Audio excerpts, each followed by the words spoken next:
and I saw that. Well, I saw that too. Beat me to it. You beat me to it. I'm here. Next time you go first. God, my God, you won't love me. All right. This is my brother. This is my sister. Yay! Help. It's too late for you. Yes. Okay, so we are here to talk about Gundam, the first compilation movie that you saw the other day. That's right, I am new to Gundam. You are new to Gundam. I have been a Gundam fan for over 20 years. I've seen all of the ones that matter. As determined by you. Yes. There's quite a few little things that don't matter I haven't seen, or is currently impossible to watch right now. But yes, I am a big Gundam fan. Not an expert, but I'll happily get paid to be called an expert. Arguably. Right. Yeah. So you saw the first Gundam movie, the compilation of the first 13 episodes of the original show. What did you think? I thought it was really good. So I'm sci-fi, as you know. I love sci-fi. I'm a Trekkie. Right. And I've seen all the Star Trek that matters, as determined by me. And you've seen quite a few Star Wars too. Oh yeah, I love Star Wars too. But Star Trek was out there first. So anyway, the tech really interests me. I love seeing how the mobile suit works and the world that they live in, and just how, like, for instance, when the people who are used to living on, like, the giant space stations come to Earth, they're like, what is this new weapon? It's like, I think it's called lightning. I think this is weather. It's just, I love that perspective changer. Yeah. And that's the sci-fi nerd in me. Yeah, so I loved that. And I also loved the main character, the person who operates the Gundam suit, which I am terrible with names. His name is Amuro. Amuro, right. They said it so much, I should know it. Amuro Ray. I like that he is a conflicted hero. That he is called into action, like he takes action, and then everybody just sort of takes it for granted that he's going to run the suit, because he has, and you know the most about it. And he's got moods and feelings and regrets and anxiety and all that stuff. And I like a complex hero, so I enjoy Amuro. Yes, he's a very interesting character who will continue to grow and change throughout the lifespan of Gundam. So they do show him getting older and evolving. Okay, that's cool. That's cool. I respect that. I like the way they put it together. Like, it did not feel like it was episodes put together to me. It felt like a movie, for sure. I gotta say that this is the second time I've seen the movie form. I've seen the show many times because I loved it, and that's what I grew up on. Let's see, but this is the second time I've seen the movie the form of it, which the form we watched was on Netflix, which was weird because it had white subtitles, so it made it hard to read sometimes, and the subtitles would move depending on where the characters' faces are, and there was one line where the subtitles didn't pop up on. We thought it was a mistake because there was a fluke on the Fire Stick, I guess, where the subtitles stopped and we had to unplug it, but the second time when we got it going again, there was one line where they didn't subtitle it, and I gotta say that's interesting. And I'm a fan of subtitles. Like, I watch foreign films and things like that. I like to hear it in the original voices. But when something's fast paced like Gundam, it's hard to keep up for me. Like, to read and then appreciate the scene, and then read and then appreciate the scene. That was hard. Yeah. Again, this is 13 episodes crunched down, so a few of them were dropped completely into 2 hour and 20 minutes. So there were sure that there's some fast edits there. I mean, I did find it a little hard to keep up, even though I've seen the series quite a few times, so I know what they're talking about. Yeah. And they did do a good job of blending all the episodes together. But I mean, I'm going to nitpick. I noticed that that scene doesn't really fit well there because they're using a different gun, and that's a different bullet hitting that guy. It's like continuity. Yeah. But they were in a rush to make the movie back in the day, so they're just throwing the episodes together. Did you notice when that compilation happened? When they put it together, I didn't. Oh, that was like it's 81 or a year or two later, because the show was from 1979 to 1980. Then it got canned, but then thanks to fan support, they were able to bring the show back in a movie form to get more money from it. Oh, it was a fundraiser, basically. Well, they're they're able to get the companies to agree to pay them to re-release the movie, so that way they get ticket money from it. It's like, see, all these people really like it. You should continue it. Yeah. So then, when did it pick up again? Production? Do you remember? As the franchise as a whole, yeah. That'd be like 86, I do believe. A few more years later, after the movies. And it's still going? It's still going in one form or another. Huh. That's amazing. And I've seen the giant, well, not in person. Yeah. I've seen the giant Gundam suits. Super cool. Yeah. And it just gives you perspective. Like, seeing it in animated form is one thing when you first see a human come out of a mobile suit, but seeing it on actual Earth in real life is pretty cool, pretty perspective changing, and just how big a machine they're wielding. Yeah. Yes. I want to know what it's made of. What is that suit made of? Yeah, me too, honestly. What is that suit made of? They don't really say in the movies or the original show, but they say later on in additional material that they call it lunar titanium. So I don't think that's really from the moon, but it's probably from like Luna 2, the giant asteroid that they use for mining for the colonies. So it's probably like a new form that they made, or a new one they found from the asteroids. Like the asteroid belt? Yes. Yeah, yes. Okay. They grab asteroids from the asteroid belt, bring them to Earth orbit, and they use the ore and the metals in it to build their stuff in space. So cool. Instead of keep blasting things off. I love watching sci-fi tackle issues, practical issues, societal issues, and seeing, well, maybe we could do this, or maybe we could try that.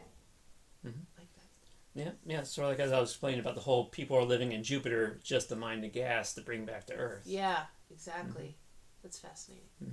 I loved it. I'm glad you introduced me. Because heaven knows I've seen that figure everywhere. And now I have context. Yes. Yeah, so you saw where it originated from. Yes. Very cool. And I have to say, as an Interstellar fan, no spoilers per se, but the circular environment creating the living situation. The O'Neill cylinder space colonies. Yeah, very cool. And not the first place I've seen something circular create gravity. That was 2001: A Space Odyssey.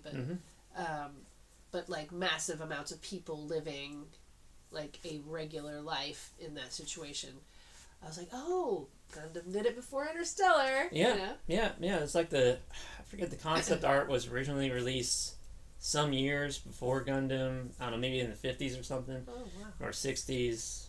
I could be wrong. Yeah. But I'm pretty sure 2001 came before Gundam. Because wasn't that like 60s? 69. Yeah. Nice. Anyway, so that came out in the 60s. And, they had the ring, like you mentioned, which is Dad's preferred. I like the cylinders better myself. Oh, yeah. Dad liked rings. But, yeah, We get more surface space with a ring. And we won't even get into a Dyson sphere. You get more surface space with a halo ring, if you or a giant solar ring if you get one of those going. So. Well, okay, we will get to a Dyson sphere. So a Dyson sphere, you build around a star. Yeah. So lots of surface space. Yeah. But if you have the technology to do it. Yeah, impractical at this moment, but yes. I thought it was impractical in Star Trek too. But I mean, that's why I like the whole idea of a ring going around the sun instead of it being a whole sphere. So you have that spinning. Right. Yeah, you'd have to be so far away though, to not reap the downside of being so close. Yeah, you just got to be like Earth orbit. But I mean, you would be the same thing with the Dyson sphere. It would be that big. Right, and actually, the Dyson spheres. You would be robbing whatever's outside the sphere of light and heat, but a ring would not. Yeah, from what I looked into, that it would take so much material to build even just a ring around the sun, that whatever solar system or society would do it, they would have to ravage all the nearby systems anyway. So so there wouldn't be anybody anywhere outside the ring that would benefit from the But lightning. maybe if we created a prison system in which prisoners were competing to complete something they had no idea what they were working on. Where have I heard that before? You know, something. One way out. One, you know. Yeah. And or something else. Yeah, and or yeah, and or. Great. So I know it took you forever to get me to watch it, but I'm glad that we could watch it together, and now debrief for the fans, for the watchers. Yeah, you saw the Gundam, you seen the Zaku's, there's the Earth, there's the Xeon. We saw what life was like in space. We're seeing what life is like on Earth. Yeah. There's Char. Oh my. The Char. Right. What a character. He is a character.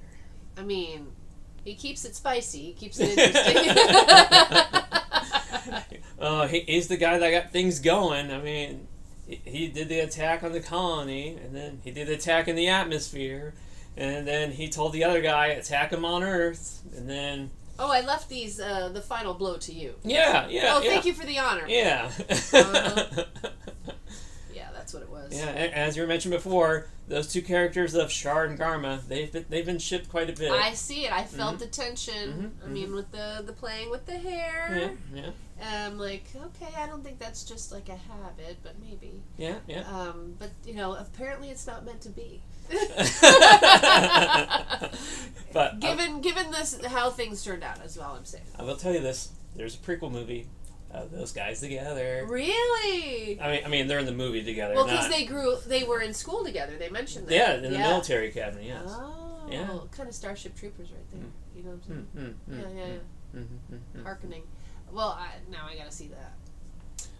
Is that canon or is that fan fiction? No, it's a canon thing, but there's a few different versions of canon. I don't know. It's like something because it's based on a book done by one of the guys who I believe helped with the original series, but not the official director. So he took his own liberties of changing some things. Okay. Like this character is introduced here. This battle takes place after this battle. This character. So he was switching the timeline around. A little bit. It sort of makes sense. Okay. It sort of makes sense because in the he didn't base it on nothing. He had. Oh yeah. It's like all the elements are here. It's just like this one fits better there. I like this one here a little more. Yeah. So it's something like that. Okay. Yeah. It's like in the anime they show that they go on Earth in North America. Yeah. When they were trying to go to South America, but they couldn't turn around, so they were told that. So they were making their way up north so they can go to Asia. Where in the manga they land in North America instead of South America, but they just turned around and went to South America. They decided to go that way. Oh. So okay, interesting. Right on. So you know, it's just like the stuff that happens in the show. It happens in the book, but it's just that it's just a little mixed up. A little rearranged. Yeah. Okay. It sort of makes more sense than some people say because it's like, why go north away from where you're trying to go when you go south? I mean, fair point. So yeah. The movies, they're a canon that can connect to the show, but it's just like it's not. It's kind of hard to say if it's 100% because it's like, oh, they said one line that's not exactly like in the show. Or this character is doing something that we didn't think that they were doing in that show. I mean, when you think about how other things have diverged from the original text. Yeah, it's kind of like just trying to Star Trek Enterprise into the original series into Next Gen, and then I was thinking Walking Dead actually, and I know you read the comics and said that this departed over here, but they sort of brought it back around, and yes, that is quite similar. Where they had the same elements, they moved parts around, people. And people and zombies and blah blah blah. Yeah. So things would work better in the show this way than it would in the comic. So. Right on. I mean, in that case, Alec Kurtzman, I think, was involved in both the comic and the show, so that definitely kept a rein on how much they diverged and then bringing it back together. But in this case, the person who made the prequel to this Gundam series, how was he connected to? I think he was part of the team that was worked on the original series, and then I'm sure he got the blessing of the director to do this version. I'm positive he got the blessing of the company so they can make the money off of it. Yeah. So of his version with its beautiful artwork in the comics, it's so beautiful, and they do a pretty good job of translating it into animation. So he was originally part of the team. I'm positive he was, but yeah, we were talking about Garma and Char. Yes, that's where we left off before I veered off. Yeah, they went to school together.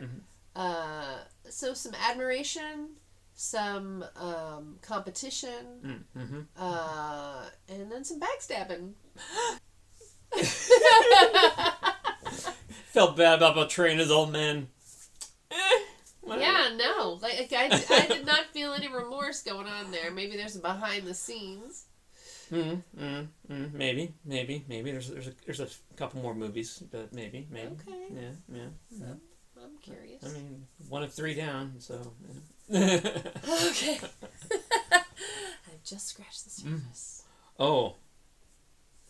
That Char. He's an onion within an onion within an onion. And you're just... I mean, are we talking like you think he has these motives, but he has these motives kind of deal? It depends on which part of his life you're looking at. Does it, though? I mean, your motives are your motives. It's just, do we know what they are? Do we find out what they are?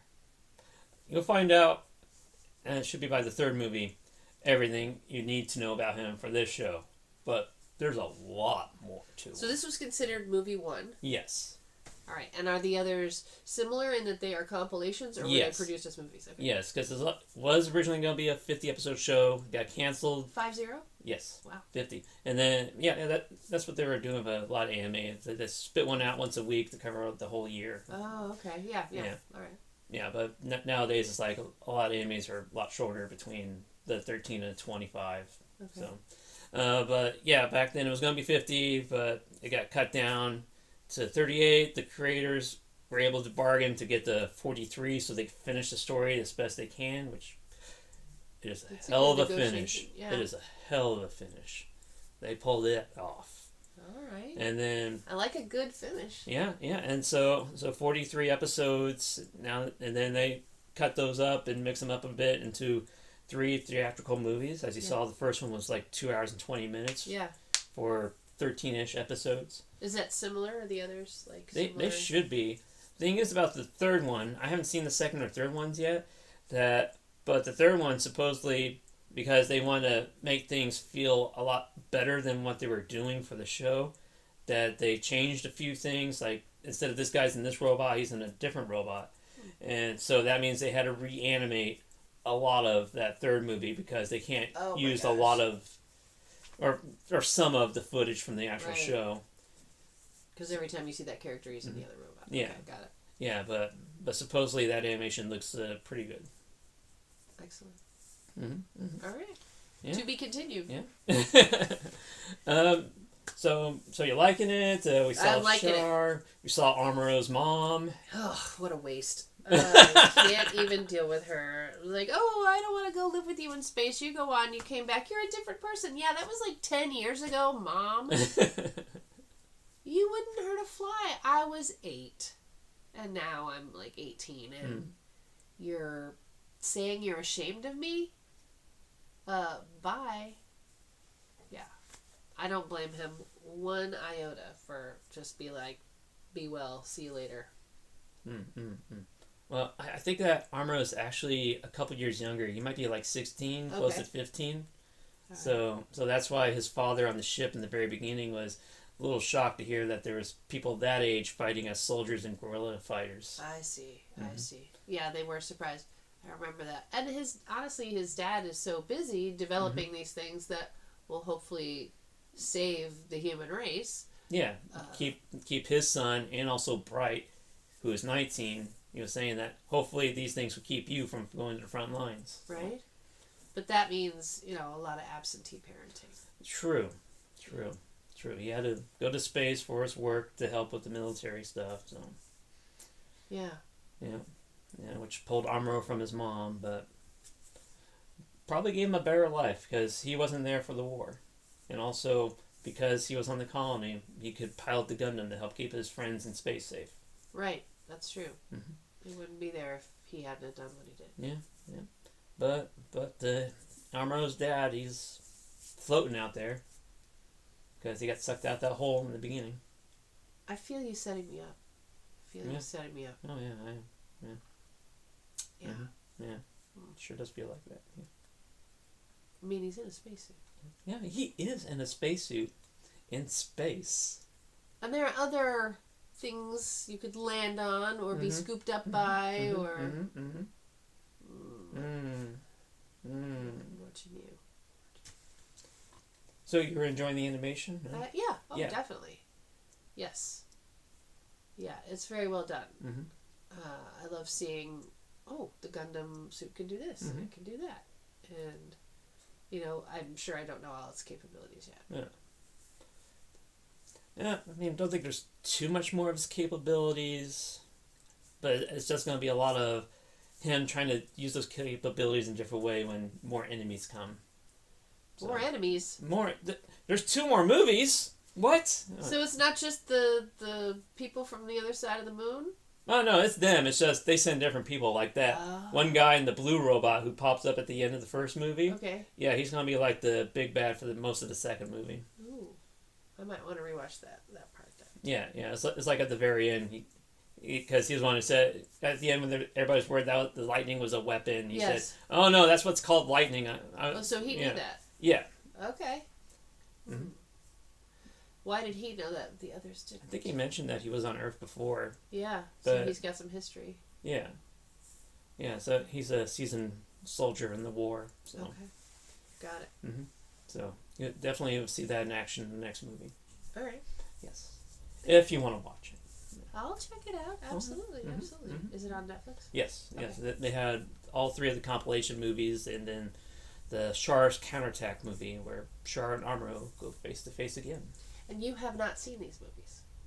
I have not seen them in the movie forms. Okay, so you've seen the episodic. I've seen the episodic forms. Okay, all right. I've heard of maybe a couple of the changes they did in movies, like just with the animation. Yeah. But besides that, they pretty much keep it in line with the show because they're trying to save money by just using as much TV footage as they can. Well, yeah. I mean, why reinvent the wheel? Yeah. Yeah, I mean, that's how you get your fans in the first place. Yeah. Exactly. Mm-hmm. Mm-hmm. I know. Right. Anything else? No, it was really good seeing it a second time. I think my DVD version might have been better because of the way the subtitles were. Yeah. Yeah, because I don't know what Netflix is doing. Apparently, I guess that's their thing. They get the rights to good anime and they do something that's upset the fans. Just a little something. Something you'll play about. Yeah, but you made a good tweak. You changed the subtitles to yellow with a black strip behind it. Instead of just plain white letters that blended in quite a bit with some stuff. Yeah. Yeah, it's yellow letters with black. I think on the DVD it's like the basic subtitle yellow with maybe a bit of an outline.